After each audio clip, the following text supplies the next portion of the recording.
Kisah akan berfokus pada seorang pembunuh bayaran bernama John datang ke sebuah gereja bermaksud membuat pengakuan dosa di hadapan pastor secara langsung, yang mana di situ John mengaku telah melakukan kejahatan dari umur 14 tahun dan terus berlanjut hingga sampai saat ini. It's been 18 years since my last confession. Pull the trigger from a distance. It's easy. Entah apa yang sedang John pikirkan, ia membuat pastor yang mendengarkan keluh kesahnya menjadi ketakutan karena John ternyata mengetahui namanya. Tanpa memberikan penjelasan lebih lanjut, John langsung keluar mengurung si pastor di dalam ruang tersebut dan...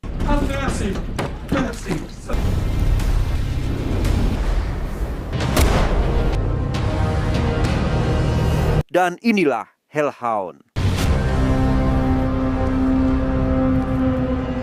Beberapa hari kemudian, John pergi ke Thailand untuk menemui sahabat karibnya yang tinggal di daerah terpencil. Ia ingin mengambil alih pekerjaan yang diberikan kepada pria itu sebagai pekerjaan terakhir karena si sahabat yang bernama Citan sudah lama pensiun dari profesinya. Actually, I did. And I don't understand the world out there anymore. Yeah. I have all I need. Di sana, Citan menjelaskan jika konsumen kali ini adalah anak pengusaha kaya, di mana ayahnya yang lanjut usia ditemukan bundir setelah berhubungan dengan gadis muda bernama Yuli, yang karena pihak kepolisian menganggap hal itu hanya kecelakaan, si anak pengusaha yang curiga terhadap Yuli pun menyewa jasanya demi menghabisi wanita tersebut. Oh, my jumper. There's two types, actually. Guess now guy's the last type. Not according to the police. Hands tied behind their back. Namun masalahnya adalah Yuli kali ini memiliki pacar bernama Tar, merupakan bos gembong narkoba paling berbahaya di negara Thailand, sehingga Citan mengingatkan John agar tidak menyepelekan targetnya kali ini. Do not underestimate Tar or his men. This should be everything you need. My guy Somsak will give you support. Tanpa membuang waktu, John langsung meluncur ke kota demi mencari targetnya. Ia mendatangi sebuah klub malam yang notabene merupakan tempat di mana Yuli bekerja saat ini.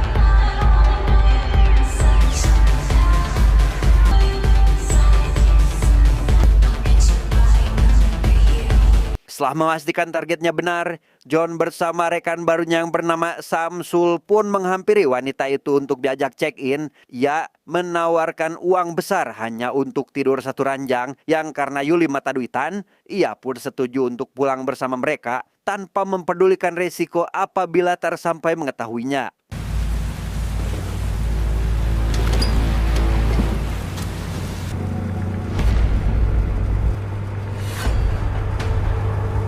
Setelah minum barang dan Yuli dibawa ke sebuah penginapan, Yuli secara tidak sengaja menemukan foto dirinya tergeletak di bawah lantai, membuatnya sadar jika John ada niat terselubung membawanya ke tempat ini. Ia langsung memberontak demi menyelamatkan diri sampai akhirnya...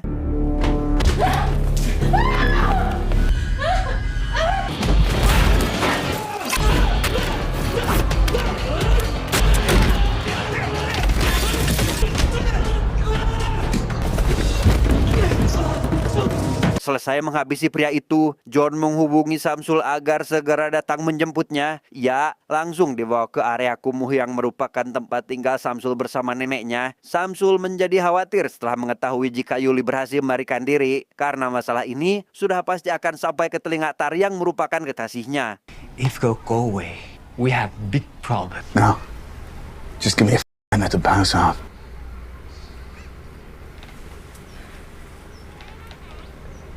Sementara itu, Tar yang mengetahui tangan kanannya telah meninggal, ia menyalahkan Yuli atas apa yang sudah terjadi dan meminta anak buahnya yang bernama Gon agar menemukan sosok yang sudah menghabisi tangan kanannya itu. Di mana tanpa membuang waktu, Gon segera pergi ke TKP guna mencari informasi yang diperlukan.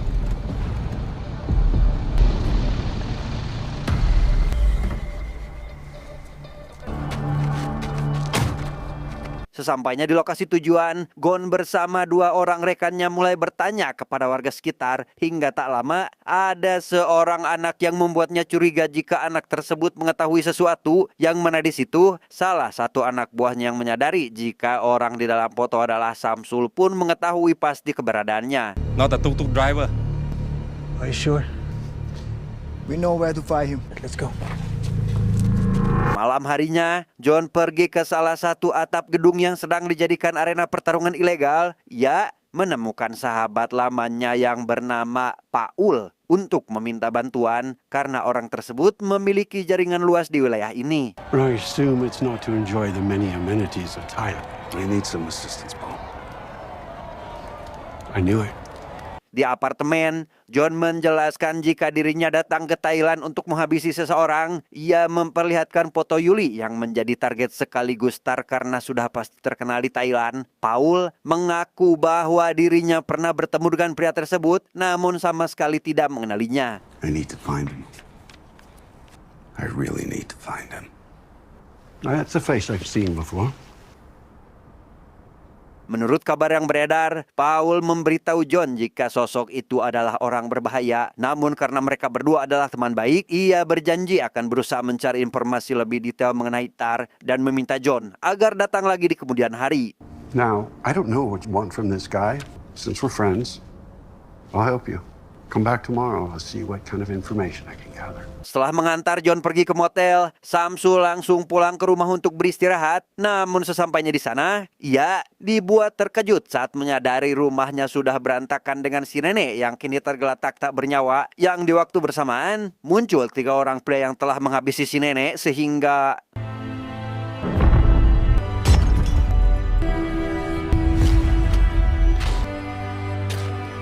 Selesai dengan 3 orang barusan, Samsul dihampiri Gon bersama 2 orang rekannya. Ia yang mulai kelelahan memutuskan untuk melarikan diri, tetapi...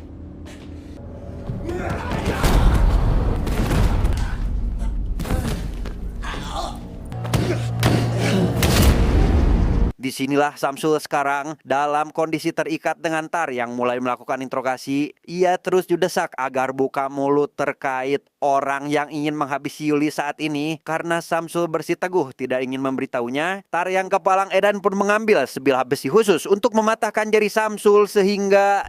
Tekan man!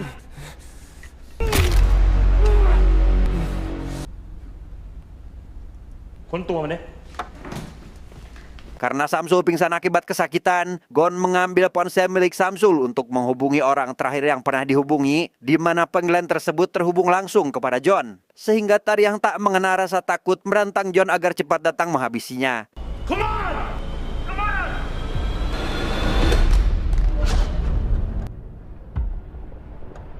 Setelah mendapat apa yang dibutuhkan, Samsul dibuang ke sungai oleh Gon dan kedua rekannya. Ia yang hanya berpura-pura mati berhasil mengelabui mereka dan lekas kembali naik untuk menemui John ke motel, tempatnya menginap demi meminta pertolongan.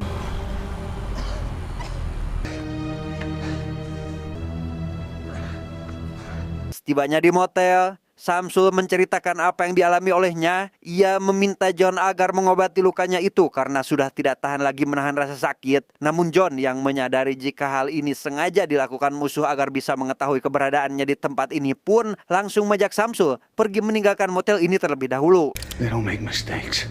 We gotta go. They're probably already here. You get up and we go right now. We both die.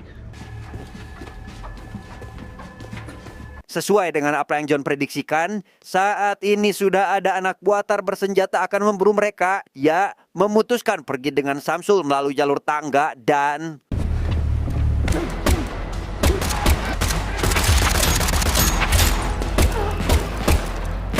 Dengan cepat, John membawa Samsul ke kediaman Paul untuk diobati. Ia meminta sahabatnya itu agar segera memanggilkan dokter. Yang sembari menunggu, Paul memberitahu John bahwa dirinya sama sekali tidak mengetahui pasti di mana markas Tar selama ini. Namun yang pasti, orang itu akan datang mempertaruhkan uang pada pertarungan ilegal yang sebentar lagi akan segera dilaksanakan. I knew I couldn't talk you out of it. Well, there's a fight night coming soon. You man placed a big bet. He'll be there to enjoy the show and check on his investment. Tak berselang lama, dokter akhirnya tiba dan lekas memeriksa kondisi Samsul. Ia memberitahu jika saat ini Samsul dalam kondisi sekarat akibat kehilangan banyak darah. Sehingga kini, John harus menerima fakta akan kehilangan rekan barunya itu.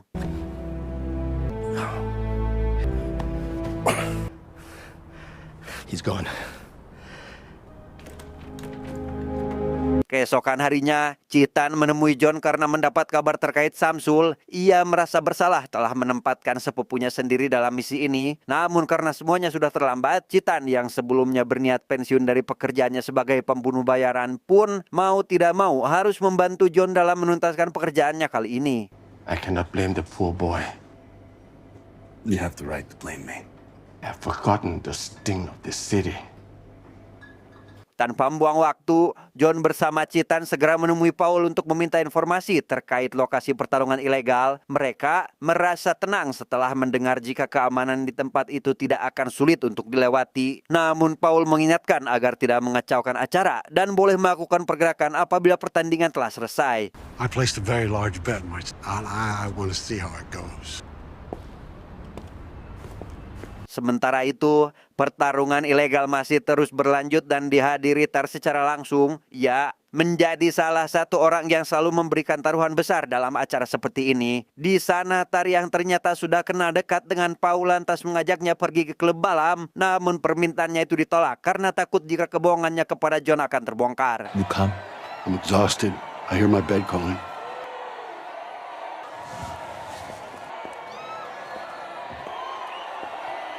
Sesuai arahan yang diberikan, John bersama sahabatnya kini diantar anak buah Paul menuju lokasi. Yang sesampainya di tempat itu, mereka langsung dihadang anak buah Tar yang bertugas menjaga pintu masuk dan...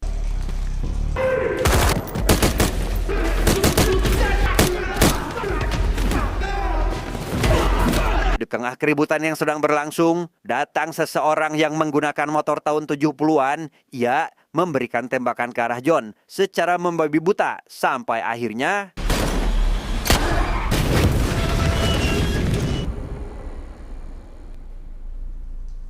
menyadari sahabatnya terluka. John dengan penuh amarah langsung mengambil bolar pembatas untuk memberikan pelajaran kepada anak buah Tar yang masih berantusias ingin melawannya.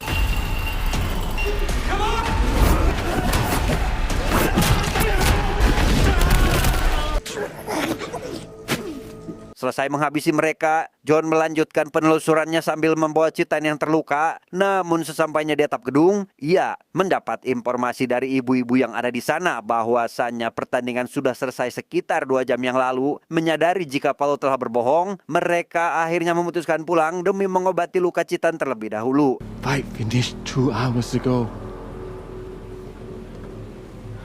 Paul. Karena anak buah Tar yang lain masih ada di gedung itu, Citan meminta John agar benar-benar menghabisi targetnya. Ia akan mengorbankan diri demi memastikan John selamat dari tempat ini dengan menggunakan kendaraan taksi yang ada di sana. Citan pun mulai mengendarai mobil tersebut untuk memancing perhatian mereka sehingga...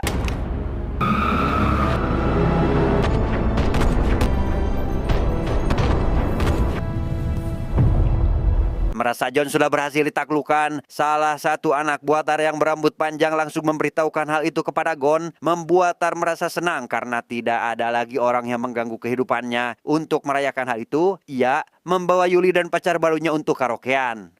ไม่ต้องกลัวนะ พี่แน่ใจใช่ป่ะจริงๆนะ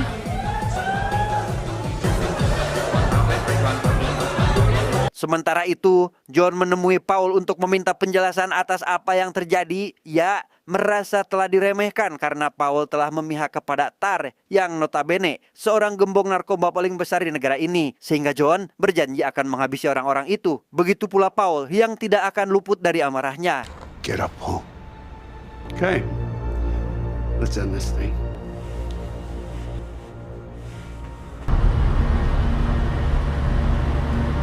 Sesampainya di lokasi keberadaan Tar saat ini, John meminta Paul agar tidak melarikan diri. Namun saat meminta kunci mobil, Paul malah memberontak berniat mengambil senjata yang dipegang olehnya. Sehingga John langsung menggunakan pistol cadangan untuk menghabisi Paul hingga maut saat itu juga.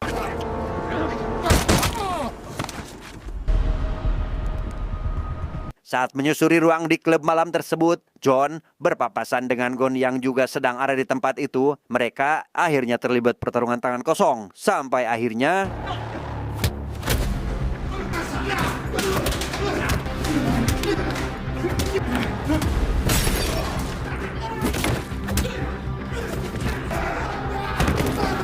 Selesai menghabisi orang tersebut, John melanjutkan pencarian hingga bertemu dengan beberapa anak buah Tara yang lain dan langsung menanyai mereka secara langsung terkait lokasi bosnya saat ini. Where is Tar?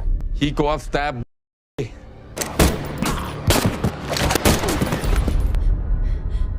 Di ruang berbeda, Tar dihampiri seorang pria yang seketika menodongkan pistolnya. Ia mendapatkan tembakan pada bagian dada yang membuatnya langsung merasakan kesakitan. Entah siapa orang itu, John juga datang ke sana bermaksud akan menyelesaikan pekerjaannya dan...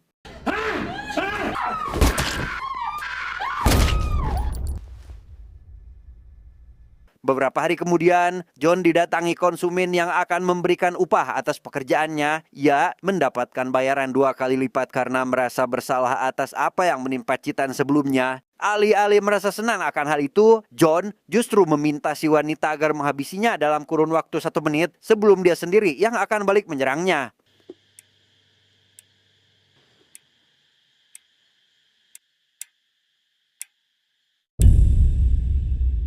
Entah bagaimana nasib si wanita, John yang kini sedang dalam perjalanan malah tertembak oleh seorang anak yang belajar menembak, sehingga bukan hanya pensiun dari pekerjaannya, ia juga langsung meninggal saat itu juga.